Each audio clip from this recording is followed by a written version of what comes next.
Partiya Demokratîka Gelan li gelek bajaran mirovên ku di salvegera sêyan ya operasyona qedexe derketina kolanan de hatin kuştin bibîranî.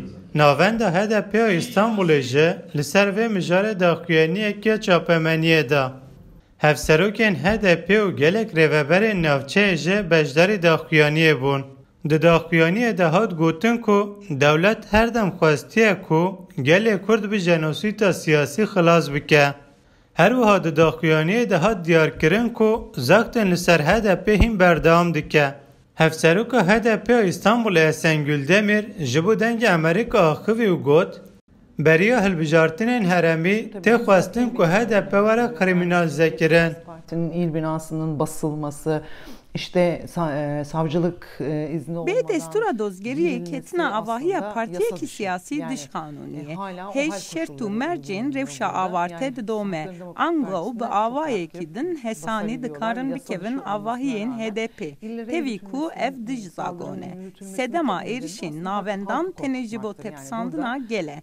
Dîsa sedem ew e ku bi van êrişan pêşiya çûyûn û hatina gel ya HDP were girtin û tê xwestin HDP di nav civakê da were illegalize kirin û kriminalize kirin.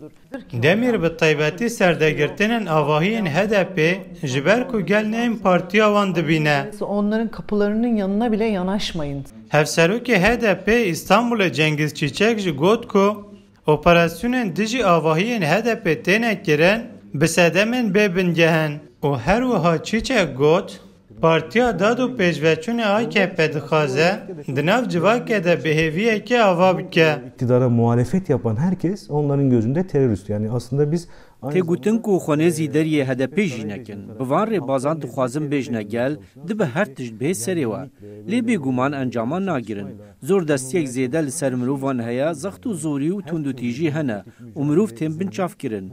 Vî welatî girtin û binçavkirin zêde bûye û rê li hember çalakî û têkoşînê tê girtin.